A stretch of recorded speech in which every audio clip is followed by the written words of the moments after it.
But I left in winter and arrived back here in spring, and it's almost like a metaphor, a huge change, but it's a metaphor for the New Zealand economy and the outlook. So I just want to give you a couple of minutes about what comes next. Tim's already called it because he's obviously got a prophetic bent, but he said to me just before I went, October is coming. I said, don't you mean October? He said, no, October. And sure enough, share markets are up in the last few weeks, business confidence is up, and even crypto's up. So Tim's called it. So very briefly, we've been through a really tough season. I'll probably talk to a couple of hundred of our Life Business Group people in our business groups, and I say, is your business growing through this year? Is it flat or is it down? The vast majority would have been flat or down, okay? A handful would have been up. Been a tough or really tough season, lots of redundancies, some people have lost their businesses. But let's just have a brief look forward, and I think we've got a case of cautious optimism. Okay, so the optimism is coming from ANZ Business Confidence Survey, where it's the highest it's been in 10 years. The New Zealand Herald State of the Boardroom, or Mood of the Boardroom, highest it's been in 8 years. There was a massive shift in August, and then it shifted again in September. So the outlook is positive, and it's typically, and the main influence is interest rates dropping. So we've had 2 cuts already, probably got another 50 basis points coming next month. So 5.5, 4.75, they're talking about coming to what's neutral, 2.5 to 3%, kind of this time next year. What that means for the average New Zealand mortgage holder, if you've got a $500,000 mortgage, 50 basis points or 0.5%, that translates to about $50 in your pocket, right, a week. So you get 4 or 5 of those, huge influence on New Zealand economy, and that obviously comes through faster in business as well. GDP outlook globally, 3.2%, so a bit of growth. Inflation getting on top of that all around the world, but in New Zealand looks like we'll be back in the 2 to 3% range next year. And so plenty of things to be optimistic about. The cautious bit is there's obviously a lag phase. It takes a while for those interest rates to come through. We're still forecasting unemployment to grow for a while yet through into next year. So there will be a while before things really pick up. Consumer confidence in terms of buying intentions is still modest. So don't expect just a great Christmas just yet. And then the geopolitical situation, obviously. But let's look towards things picking up in 25 and some good growth to come. Right. What we're going to do our very own Mood of the Marketplace survey. Forget ANZ and New Zealand Herald. So we're going to bring up on the screen behind me, if you can all get your phones out. You've never heard Luke tell you to all get your phones out, or maybe you have. And if you go to the QR code there, and you get in there, you're going to have about 30 seconds to answer each question once we get in there. And there's a very diverse group of people. So we've got some people from big corporates, we've got some public servants, we've got some SMEs, we've got some sole traders. And so just treat this as if it's your sphere of influence, okay? So your sphere of influence, we've got 6 questions for you, about 30 seconds. So if we can come up with the first one.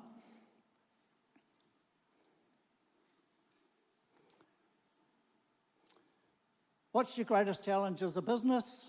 Financial, operational, staffing, etc., marketing, competitors, regulatory, admin, compliance, that sort of thing. Biggest challenges?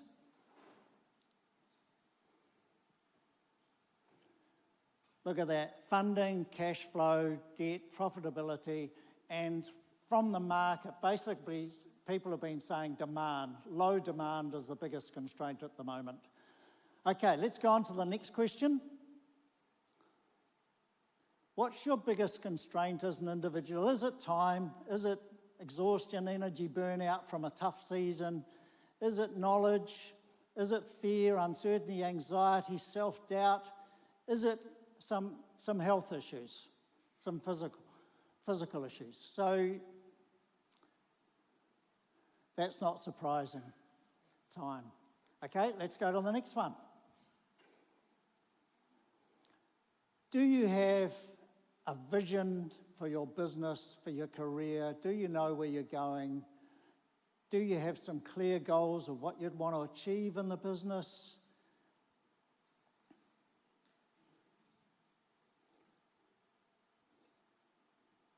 Look at that. We hope to inspire you tonight. So, okay, if we move on. Next question. How much time do you spend on personal development? Now, include in that listening to podcasts, reading some, doom scrolling through and finding business stuff to read, attending things like this, talking to your competitors, etc. That's good. That's encouraging. Very good. Okay, next one. Do you have somebody in your life who you can talk to, who inputs into you, who encourages you? Could be a mate. You talk through business problems, challenges. Have you got a sounding board in your life? Ideally, somebody more mature, more experienced than you are.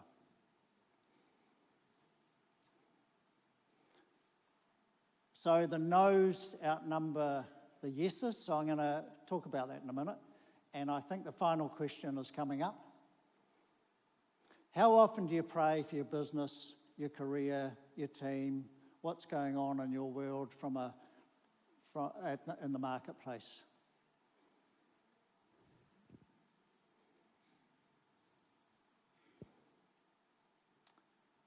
Awesome. Thank you very much for that. I want to pick up on those last three things in the survey. And that was a great survey. Thank you very much for doing that. It really gives us a mood of what's happening out there. So the first bit is the vision. And I met with the Ice House recently, and I really rate them. They're fantastic venture capital, supporting, encouraging, helping grow New Zealand businesses. And they've had some great success with some New Zealand startups. And I said, what's one thing? Give me one thing that's a hallmark of the successful businesses you've been associated with. And they said, clarity of vision. Clarity of vision. Businesses that know where they're going, that got clarity, the 5-year, the 10-year, and just understand their positioning in the market, what they bring to the market, and what they add to the world. And in life, we've got so many fantastic businesses, many good ones represented here today. I would say the vast majority, so busy, I would call them really operational. How do I get through this day, this week, this month? How do I hit the target at the end of the year? When I say, what's your 5-year plan? What's the big picture? Where are you going? I sometimes get some glazed looks, and I sometimes get, well. And so we get very bogged down in our business, and we don't get our head out of the trenches to look clearly what's coming and what's ahead. And Dwight Eisenhower said, plans are nothing, planning is everything. Plans are nothing, planning is everything. We write our business plan, we have a clear plan for the year ahead, and often things will change or don't come to pass, but the depth of thinking of having and positioning and what future trends are coming and where my business is going is invaluable, okay? So planning, having a clear plan, getting a clarity of vision. So try and remember that, clarity of vision. The second thing that came up here, we had more people that didn't have a mentor or didn't have somebody in their world to encourage them than did have. So I cornered Lee Domain when he was visiting, when he was down a few months ago, came down from Church of the Highlands, is involved with Kingdom Builders, which is about 1,200 churches, inspiring people in business for kingdom purpose. And I asked him the same question. One thing, Lee, one thing. Tell me one thing that you've seen that works best for your business community. And he said, more experienced business people encouraging less experienced, okay? An element of mentoring, but also of discipleship and getting alongside them. And so if you're a young gun, cranking out and trying to get on top of your business, get yourself somebody older, more experienced in business that you can bounce some ideas off. A couple of tips there. Be really respectful of people's time. Ask if you can have a coffee with them. Go with something specific, some major issue that you want some help on. And if you're the mentor, listen. If you're an old dog, don't start telling them war stories about back in the day, but just say, Lord, show me, give me something that I can bring to this person. And I typically say, I'm not going to give you any advice. I'm going to be a sounding board for you. And I pray, Lord, give me the right questions to ask. Help me listen, find it. And sometimes there'll be stuff like, how's things on the home front? And there's big issues and other things going on. So if I can really encourage you, if you don't have somebody in your world, get along to a life group, find some good people, connect with others. And if you're an experienced campaigner, you've got so much to offer. So actually free up a wee bit of time and be very specific in what you're trying to achieve. The third bit is the prayer. And we know that more things happen when we pray than when we don't. And typically the prayers I come across are, Lord, help me in business. You know, there's so many challenges. What is it? Expect problems and eat them for breakfast. So in business, it's a roller coaster of challenge and adversity and hardship. And so my most frequent prayer was, Lord, show me, and still is. Lord, show me. I need wisdom. I need revelation. I need insight. I need something because I often feel way out of my depth. I feel like an imposter, and I really need your help and guidance, and I really need some help here. And the Holy Spirit's giving us stuff all the time, I reckon.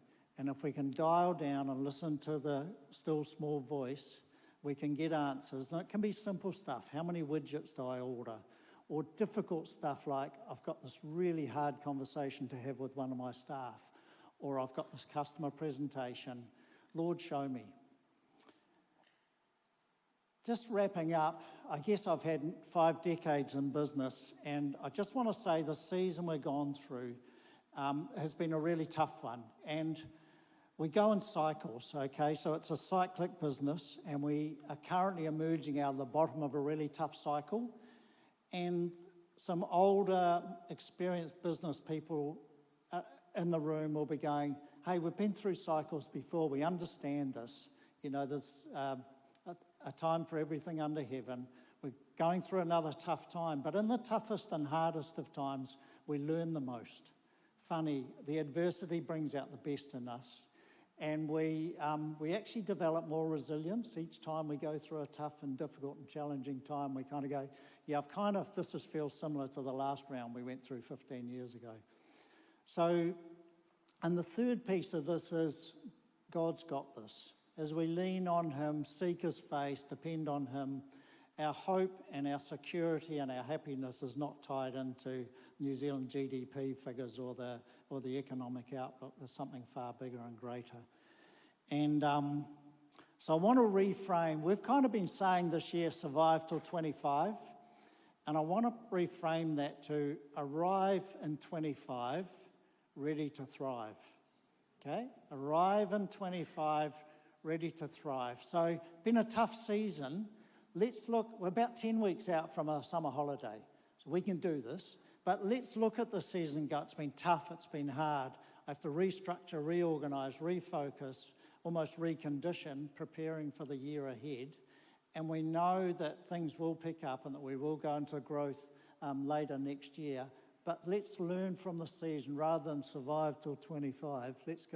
Let's arrive at the end of this year ready to pick up and thrive in the new year. So a little bit of a word of encouragement there. And I'm now going to hand over to the A team to come on stage with Tim and his 3 awesome business people. But I want you to do one thing for me. I want to turn to your neighbour and say, what's one thing that you want to see come to pass next year? What's one thing you're praying for that you'd like to see happen next year? It can be on the business front, it can be a breakthrough, it can be on personal front, whatever it is, but turn to your neighbour. What's one thing you'd like to see come to pass? Thank you very much.